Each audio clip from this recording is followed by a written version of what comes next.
إن الحمد لله نحمده ونستعينه ونستغفره ونعوذ بالله من شرور أنفسنا ومن سيئات أعمالنا. من يهده الله فلا مضل له ومن يضلل فلا هادي له. وأشهد أن لا إله إلا الله وحده لا شريك له وأشهد أن محمدًا عبده ورسوله. أما بعد فإن خير الحديث كتاب الله وخير الهدي هدي محمد صلى الله عليه وسلم وشر الأمور محدثاتها وكل محدثة بدعة وكل بدعة ضلالة وكل ضلالة في النار. فأعوذ بالله من الشيطان الرجيم. بسم الله الرحمن الرحيم. يا أيها الذين آمنوا اتقوا الله حق تقاته ولا تموتن إلا وأنتم مسلمون. يا أيها الناس اتقوا ربكم الذي خلقكم من نفس واحدة وخلق منها زوجها وبث منهما رجالا كثيرا ونساء. واتقوا الله الذي تساءلون به والأرحام إن الله كان عليكم رقيبا. يا أيها الذين آمنوا اتقوا الله وقولوا قولا سديدا يصلح لكم أعمالكم ويغفر لكم ذنوبكم ومن يطع الله ورسوله فقد فاز فوزا عظيما. وقال تعالى عز وجل في القرآن المجيد: أحسب الناس أن يتركوا أن يقولوا آمنا وهم لا يفتنون ولقد فتنا الذين من قبلهم فليعلمن الله الذين صدقوا وَلَيَعْلَمَنَّ الْكَاذِبِينَ. محترم حاضرین جمعہ، دینی بھائیوں، پردہ نشی خواتین اسلام، آج آپ لوگوں کے سامنے جس ٹاپک کو میں نے موضوع خطاب کے لیے سلیکٹ کیا ہے وہ ہے مومن کی زندگی، آزمائش کی زندگی. محترم حاضرین، اللہ سبحانہ و تعالی سورہ عنکبوت سورہ نمبر 20 پر 29 آیت نمبر 2 اور 3 میں فرماتا ہے: احسب الناس ان یترکوا ان یقولوا آمنا وہم لا یفتنون. کیا یہ لوگ یہ گمان رکھتے ہیں کہ انہیں یوں ہی چھوڑ دیا جائے گا صرف یہ وعدہ کرنے سے کہ ہم لوگ ایمان لے آئے؟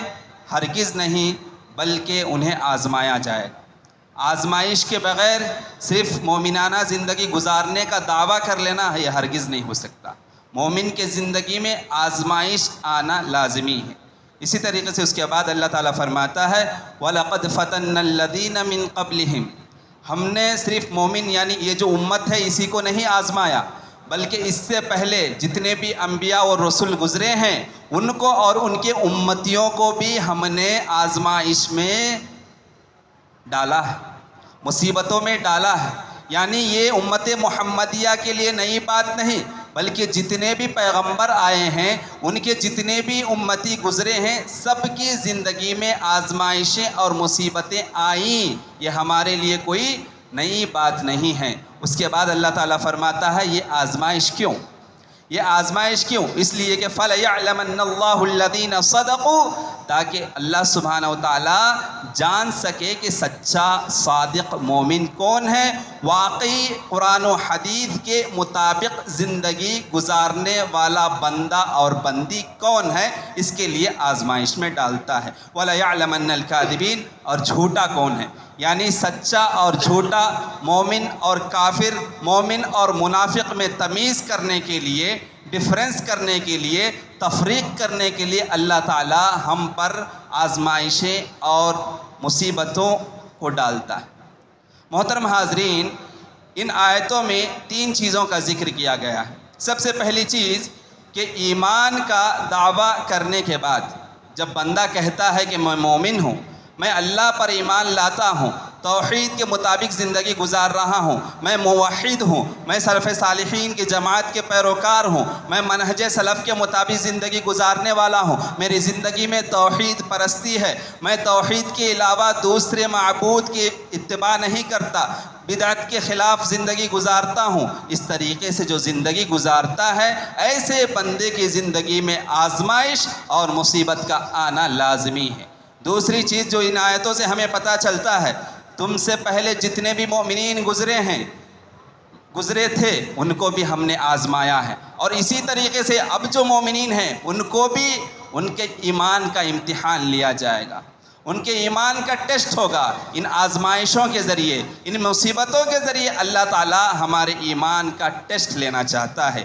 تیسری بات ان آیتوں میں بتایا گیا کہ آزمائش و ابتلا کا مقصد کیا ہے، آزمائش اللہ تعالیٰ کرنا کیوں چاہتا ہے، ہمیں مصیبت میں اللہ تعالیٰ ڈالنا کیوں چاہتا ہے، مقصد کیا ہے، اس کا مقصد بتایا گیا تاکہ وہ جان سکے کہ سچا مومن اور منافق کون ہے، سچا مومن اور منافق کون ہے، اس کے لیے اللہ تعالیٰ ہمیں مصیبتیں اور پریشانیوں میں ڈالتا ہے۔ اب دوسرے قرآن کا جب ہم اسٹڈی کرتے ہیں، قرآن کا مطالعہ کرتے ہیں، تو مومنین کو اللہ سبحانہ و تعالیٰ کس طرح کی آزمائشوں سے گزارتا ہے، کن صورتوں میں آزمائش میں مبتلا کرتا ہے، اس کا ذکر کرتے ہوئے اللہ سبحانہ و تعالیٰ قرآن مجید میں سورۃ البقرہ سورہ نمبر 2 آیت نمبر 155 سے 157 155 سے 157 میں فرماتا ہے وَلَنَبْلُوَنَّكُمْ بِشَيْءٍ مِّنَ الْخَوْفِ والجوع ونقص من الأموال والأنفس والثمرات وبشر الصابرين الذين إذا أصابتهم مصيبة قالوا إنا لله وإنا إليه راجعون أولئك عليهم صلوات من ربهم ورحمة وأولئك هم المهتدون۔ محترم حاضرین، ان آیتوں سے ہمیں پتہ چلتا ہے کہ اللہ سبحانہ و تعالیٰ دنیاوی زندگی میں مومنوں کو ان 5 صورتوں میں ابتلا کر کے، مصیبت میں ڈال کے ہمارے ایمان کا ٹیسٹ کرتا ہے۔ سب سے پہلی چیز جس کے ذریعے اللہ سبحانہ و تعالیٰ مومن بندے کو آزماتا ہے، اس کے ایمان کا امتحان لیتا ہے، اس کے ایمان کا ٹیسٹنگ کرتا ہے، سب سے پہلی چیز ہے بشیء من الخوف، خوف کے ذریعے۔ وہ خوف بھی کیسا؟ مستقبل کا خوف، فیوچر میں کیا ہوگا، میرے ساتھ کیا ہوگا، میرے فیملی ممبرز کا فیوچر کیا ہوگا، اس خوف اس ڈر میں انسان زندگی گزارتا ہے اور فیوچر پلاننگ کرتے رہتا ہے، اور ہمیشہ اسے خدشہ لاحق ہوتی ہے کہ فیوچر پتہ نہیں میرا کیا ہوگا، اس کا ایک خوف۔ اسی طریقے سے اندیشہ ہوتا ہے کہ میرا فیوچر، میرے والدین کا فیوچر، میرے بچوں کا فیوچر، میرے فیملی ممبرز کا فیوچر اسٹیٹس کیا ہوگا فیوچر میں، اس کی پلاننگ کرتے ہوئے ڈرتے ہوئے زندگی گزارتا ہے، خوشحال زندگی نہیں گزارتا۔ اسی طریقے سے بیماری کا ڈر لاحق ہوتا ہے انسان کو، ہمیشہ یہ فکر لاحق ہوتی ہے کہ کون سا بیماری کب لگ جائے پتہ نہیں، کب میں مریض بن جاؤں پتہ نہیں، کون سی وائرس کب مجھے اٹیک کر دے پتہ نہیں، یعنی ہمیشہ بندے کو اس کا فکر ہوتا ہے کہ کون سی بیماری میں اللہ تعالیٰ مجھے مبتلا کر دے۔ اور اسی طریقے سے جب ہم ٹریولنگ کرتے ہیں ہمیشہ یہ خوف ہمیں لاحق ہوتا ہے کہ پتہ نہیں کب میری موت ہو جائے۔ ان تمام صورتوں سے اللہ تعالیٰ ہمیں ڈر دلا کے آزماتا ہے مومن بندوں کو کہ ان صورتوں میں میرا مومن بندہ ایمانی زندگی گزارتا ہے یا کافرانہ زندگی گزارتا ہے۔ اسی طریقے سے اور ایک صورت جس کے ذریعے اللہ سبحانہ و تعالیٰ ہمارے ایمان کی ٹیسٹنگ کرتا ہے وہ ہے خوف کے ذریعے۔ خوف کے بعد بھوک مری، فقر و فاقہ کی زندگی، بھوک مری کی زندگی، یعنی ہم کماتے ہیں لیکن وہ پیسہ وہ مال ہمیں بس نہیں ہوتا کہ ہماری زندگی گزار سکے۔ 100 روپیہ کماتے ہیں لیکن خرچہ ہمارے اخراجات ایکسپینڈیچر جو ہے 150 روپیہ ہے، ہاں پیسہ جتنا کما رہے ہیں اس میں جو ہے برکت نہیں۔ اللہ تعالیٰ فقر و فاقہ دے کے، غربت دے کر ہمیں آزماتا ہے۔ اس کے بعد اللہ تعالیٰ فرماتا ہے وَنَقْصٍ مِّنَ الْأَمْوَالِ، مال میں کمی کر کے ہمارے ایمان کی ٹیسٹنگ اللہ سبحانہ و تعالیٰ کرتا ہے۔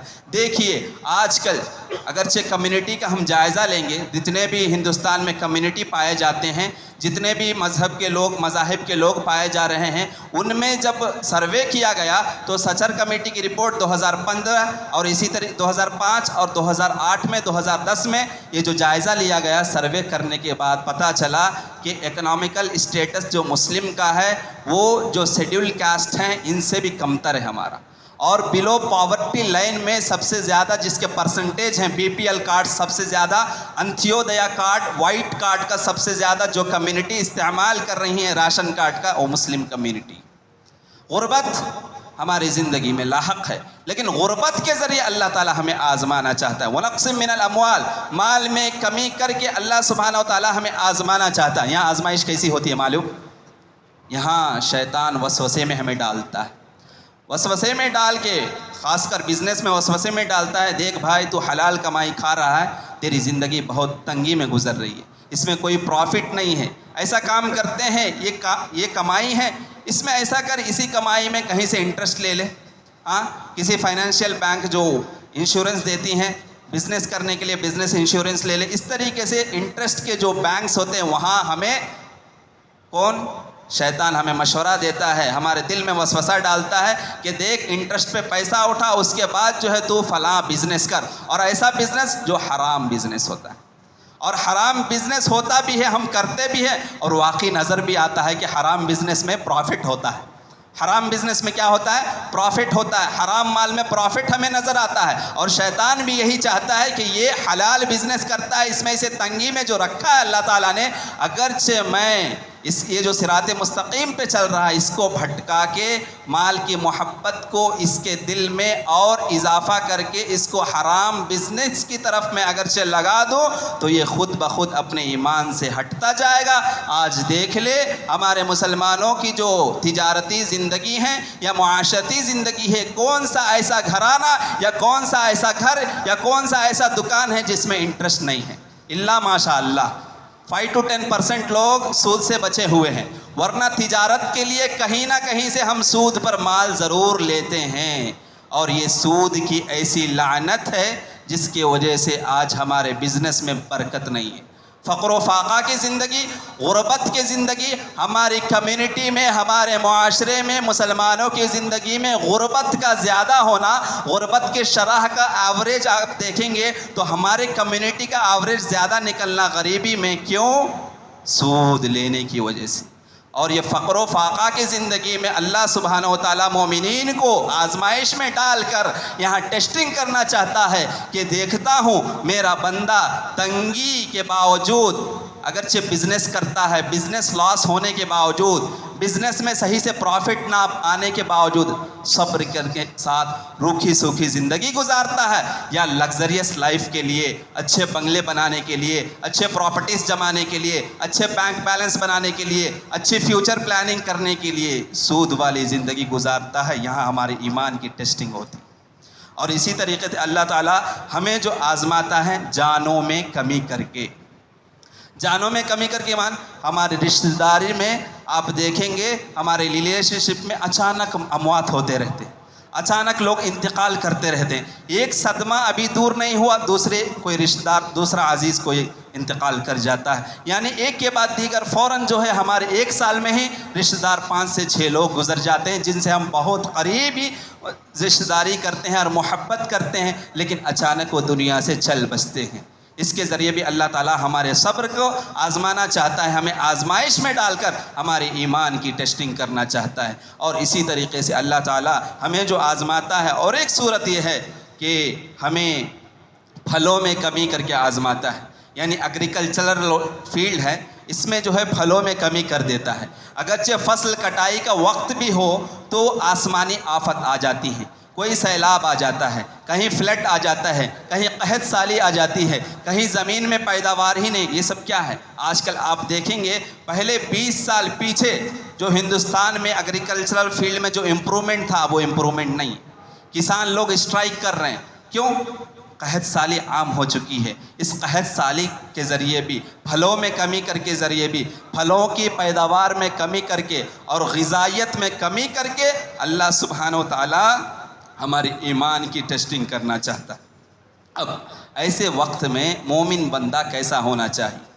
آزمائش کے وقت جب ہم پرابلمز کو فیس کرتے ہوں، جب ہم چیلنجز کو فیس کر رہے ہوں، ایسے مسائل کے وقت میں ایک مومن کا کردار کیا ہونا چاہیے، ہمیں کیسی زندگی گزارنا چاہیے. تو اس کے بعد اللہ سبحانہ و تعالیٰ سورہ بقرہ کی آیت نمبر 156 میں فرماتا ہے اذا اصابتهم مصیبہ قالوا انا للہ و انا الیہ راجعون، کہ مومن کی زندگی میں جب کوئی مصیبت آتی ہے، کوئی پریشانی آتی ہے، کوئی غم لاحق ہوتی ہے، کوئی صدمہ پہنچتا ہے، کوئی بزنس لاس ہو جاتا ہے، یا کوئی اموات ہو جاتے ہیں، کوئی مر جاتے ہیں، انتقال کر جاتے ہیں، یا کوئی بھی کرٹیکل کنڈیشنز ہوتا ہے، ایسے حالات میں مومن صبر کرتے ہوئے، یہ عقیدہ رکھتے ہوئے زندگی گزارتے ہیں کہ میں اللہ کا امانت ہوں، میرا پراپرٹی اللہ کی امانت ہے، میری جو پراپرٹی ہے یہ اللہ کی امانت ہے، میرا مال جو ہے یہ اللہ کی امانت ہے، میرے جو رشتہ دار ہیں یہ اللہ کی امانت ہے، میرے جو اولاد ہیں یہ اللہ کی امانت ہے، میرا جو بزنس ہے، جو تجارت ہے، اللہ کی امانت ہے. اللہ جب چاہے اس کو لے لے، اور آخر میں مجھے بھی تو اللہ کی طرف لوٹ کر جانا ہے، مجھے بھی تو آخرت کی طرف لوٹ کر جانا ہے، کیونکہ یہ دنیاوی زندگی فانی ہے، ہمیں بھی ختم ہونا ہے، یہاں بیٹھے ہوئے تمام لوگوں کو ختم ہونا ہے، اور پوری دنیا کو بھی ایک دن پورا ختم ہونا ہے.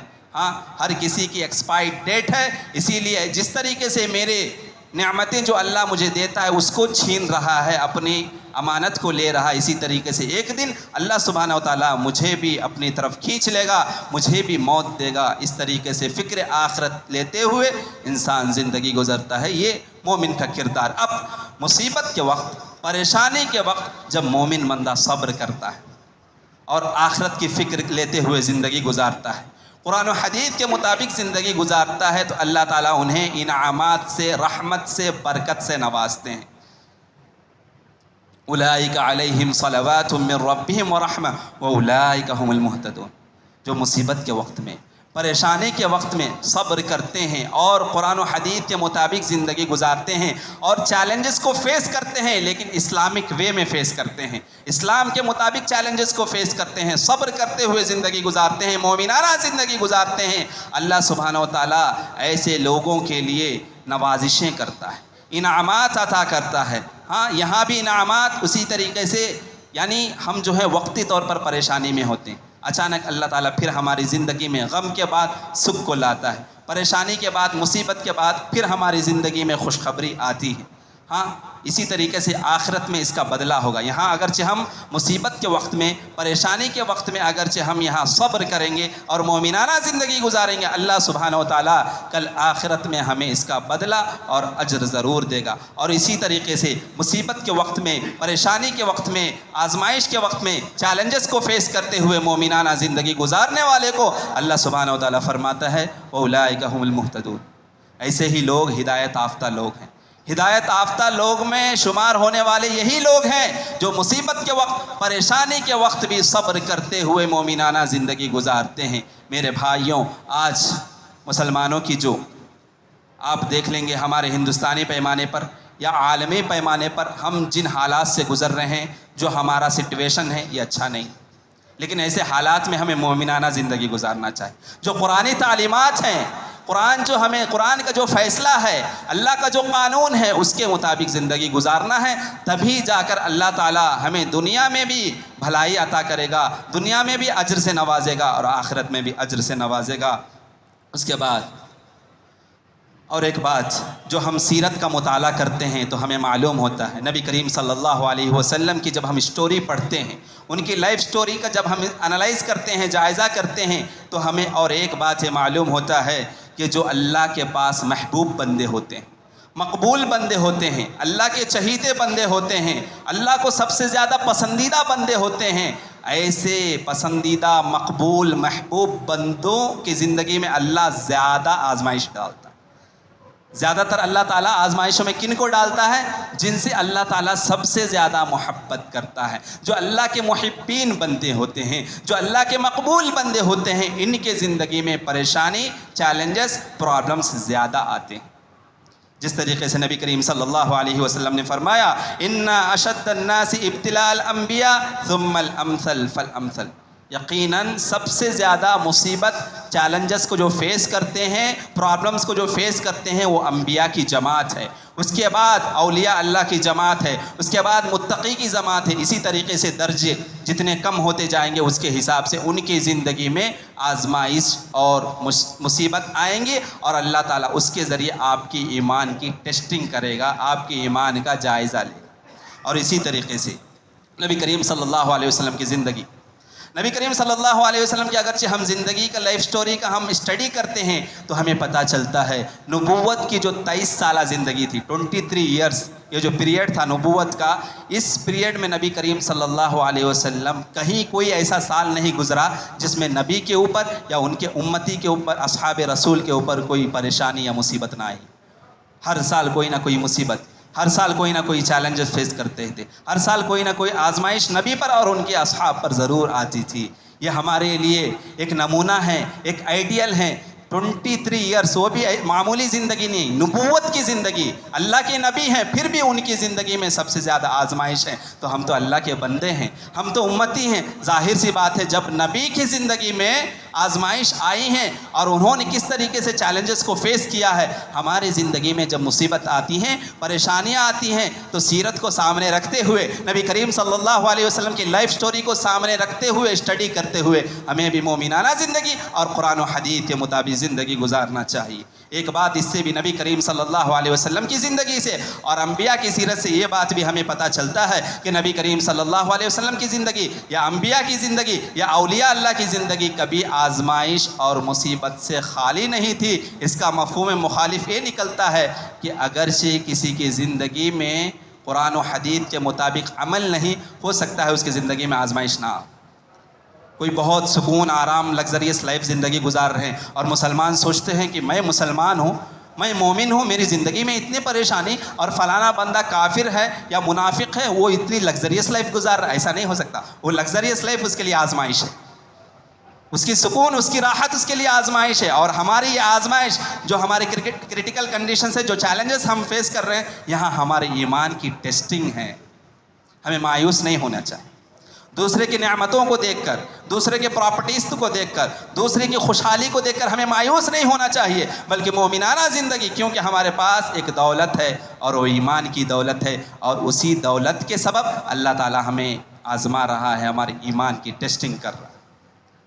اسی طریقے سے اگرچہ نبی کریم صلی اللہ علیہ وسلم کی زندگی کا ہم جائزہ لیں گے تو ابو طالب کی گھاٹی میں نبی کریم صلی اللہ علیہ وسلم جو 3 سال کی زندگی گزاری تھی، نبی کریم صلی اللہ علیہ وسلم اور ان کے اصحاب جب شروع میں اسلام پھیلنے لگا، اسلام مکہ میں پھیلنے لگا، کفار و مشرکین اسلام قبول کرنے لگے، تو وہاں کے جو سردار تھے، کفار و مشرکین کے سردار، انہوں نے ایک پلاننگ کیا، منصوبہ بندی سے انہوں نے ایک کیا نبی کریم صلی اللہ علیہ وسلم اور ان کے اصحاب کا سوشل بائیکاٹ کیا، اور انہیں ابو طالب کی گھاٹی میں 3 سالہ زندگی ڈیٹینشن سینٹر کے طور پر آزمایا گیا. اس کو ڈیٹینشن کیمپ، جو آج کل باتیں ہوتی ہیں، آسام میں آپ دیکھیں گے ڈیٹینشن کیمپ ہے، یا دوسرے کہیں کنٹریز میں دیکھیں گے ریفیوجی کیمپس ہے، جہاں پہ جو ہے لوگوں کو سوشل بائیکاٹ کر کے اس میں رکھ دیا جاتا ہے، اور ان کی زندگی جانور سے بھی بدتر زندگی ہو جاتی ہے. یعنی مشکلات اور پریشانیوں کا اتنا سامنا کرنا پڑتا ہے. نبی کریم صلی اللہ علیہ وسلم کا جب سوشل بائیکاٹ کیا، ان سے لین دین ختم کر دیا گیا، ان سے شادی بیاہ ختم کر دیا گیا، رسم و رواج جتنے تھے ان سے دور کر لیے گئے، ان سے گفتگو کرنا بند کر دیا گیا. پوری ٹوٹلی سوشل بائیکاٹ. نبی کریم صلی اللہ علیہ وسلم ابو طالب کے گھاٹی میں 3 سال ایسے ہی زندگی گزارے. صحیح بخاری کی حدیث ہے، اصحاب رسول فرماتے ہیں کہ 3 سال جو زندگی تھی، ہمیں صحیح سے کھانا نہ ملنے کی وجہ سے کھجور کے درخت کے پتے ہم کھاتے تھے، کھجور کے درخت کے پتے کھا کر زندگی گزارتے تھے، اور ہمارا پیخانہ جو نکلتا تھا، ہمارا جو فضلہ نکلتا تھا، اس میں جس طریقے سے بکری کی مینیاں رہتی ہے، یعنی جانور کا گوبر نکلتا ہے، اس طریقے سے ہمارا پیخانہ. کیا آج ہماری حالت ہے؟ نہیں. الحمدللہ 3 ٹائم ہمیں وہ بھی فری ڈسٹریبیوشن ہو رہا ہے راشن کارڈ کا، گورنمنٹ فری میں ہمیں چاول دے رہا ہے. ہاں، ہر چیز، پانی کی سہولیات ہیں، ہر چیز کی سہولیات ہیں. اللہ تعالیٰ بے شمار نعمتوں سے نوازا ہے، لیکن ہمارے پاس ایمان کی دولت نہیں، اس لیے اللہ سبحانہ و تعالیٰ ہمیں بے شمار فتنوں میں پھنسا رکھا. لیکن اصحاب رسول ایسے سچویشن میں بھی جہاں عورتوں کے چھاتی میں کھانا فٹ نہ رہنے کی وجہ سے عورتوں کے چھاتیوں میں دودھ نہیں بنتا تھا اور ان کے چھوٹے چھوٹے بچے، اصحاب کے چھوٹے چھوٹے بچے بلک بلک کر دودھ کے لیے تڑپتے تھے، روتے تھے. آج وہ زندگی، ہمارے بچوں کی حالت ویسی نہیں، لیکن پھر بھی ان کی زندگی میں ایمان کی دولت تھی. آج ہماری زندگی ایمان کی دولت سے خالی ہے. اس لیے ان کو دنیا میں جنت کی سرٹیفکیٹ مل گئی، رضی اللہ عنہم ورضوا عنہ کا لقب ان کو مل گیا، اللہ ان سے راضی ہو گیا، وہ اللہ سے راضی ہو گئے. اور آج ہم قرآن و حدیث کے خلاف زندگی گزار رہے ہیں. قرآن و حدیث کی جو ٹیچنگز ہے اس کے اپوزٹ ہماری زندگی گزر رہی ہے. اس لیے آج ہماری زندگی میں اتنی مصیبتیں، اتنے پریشانیاں آ رہی ہیں اور ہم مصیبت کا صحیح سے فیس نہیں کر پا رہے ہیں. چیلنج، چھوٹا چھوٹا فتنہ آ جاتا ہے، ہم پریشان ہو جاتے ہیں. اور اسی طریقے سے صحیح بخاری کی حدیث نمبر 6940/3 6943 میں خباب بن ارط رضی اللہ عنہ فرماتے ہیں، نبی کریم صلی اللہ علیہ وسلم خانہ کعبہ کے پاس چادر پر لیٹے ہوئے تھے، ٹیک لگائے ہوئے تھے. میں گیا نبی کریم صلی اللہ علیہ وسلم کے پاس اور ریکویسٹ کیا، اے نبی کریم صلی اللہ علیہ وسلم، ہم پہ اتنا ظلم ہو رہا ہے، کفار و مشرکین ہمیں بہت ستا رہے ہیں، ہم پر ظلم و ستم ڈھایا جا رہا ہے، آپ اللہ سے مدد طلب کیجئے، دعا کیوں نہیں کرتے ہیں؟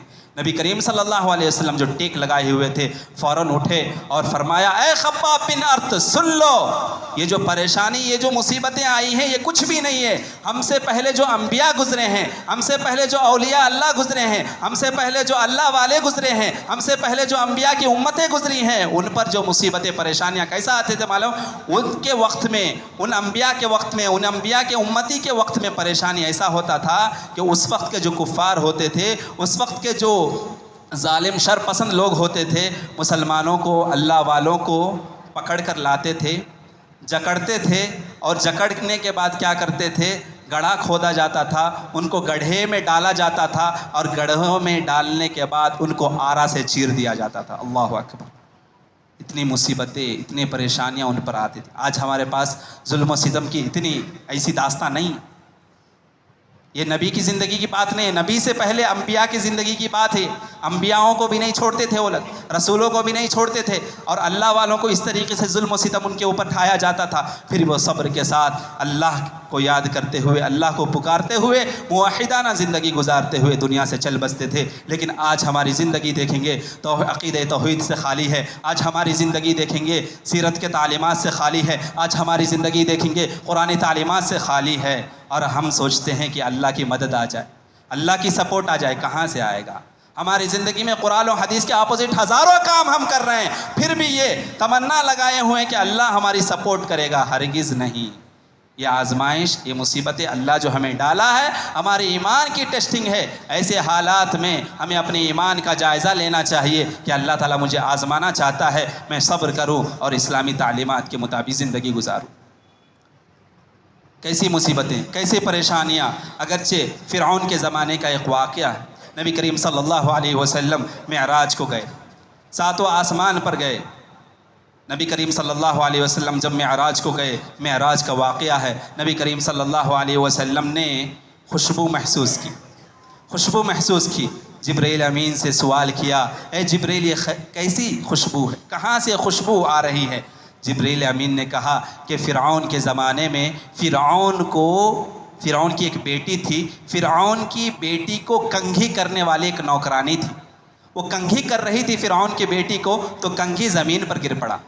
کنگھی زمین پر گر پڑنے سے وہ اللہ والی بندی کنگھی کو اٹھاتے ہوئے اللہ کا نام لے لیا.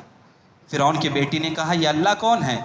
تو انہوں نے کہا، یہ اللہ جو تمہارا باپ ہے فرعون، اور ہمارا اور تمہارا سب کا رب ہے.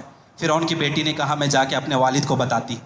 گئی، فرعون کو بتا دی کہ فلانا عورت یہ کہہ رہی، فلانا نوکرانی یہ کہتی ہے کہ آپ کا میرا خدا رب اور دوسرا ہے. فرعون نے فوراً مجمع بلایا، فوراً دربار میں بلایا اس عورت کو، اور کہا کہ میں نے سنا ہے کہ تم نے مجھے خدا نہیں مانا، میرا خدا اور ہے، کہا ہے. وہ عورت جواب دیتی ہے، ایمان والی عورت، کہ ہاں، ہمارا اور تمہارا رب پروردگار خالق کائنات اللہ سبحانہ و تعالیٰ ہے. فرعون کو غصہ آتا ہے. فرعون اپنے درباریوں سے کہتا ہے کہ اس کے لیے تیل کو گرم کیا جائے، تیل کو کھولتے ہوئے کھولایا جائے. کڑھائی لائی جاتی ہے، تیل کو گرم کیا جاتا ہے. اس کے ننھے منھے بچے ہوتے ہیں اس نوکرانی کے، چھوٹے چھوٹے بچے ہوتے ہیں، ایک بچہ دودھ پیتا ہوا بچہ بھی ہوتا ہے جو اس کے گلے سے چمٹا ہوا ہوتا ہے، ایک ایک کر کے ایک ایک بچے کو اس کڑھائی میں گرم کھولتے ہوئے تیل میں ڈالتے ہیں، سارے بچے کے پورے چمڑے جھلس جاتے ہیں، صرف ہڈی باقی رہ جاتی ہے۔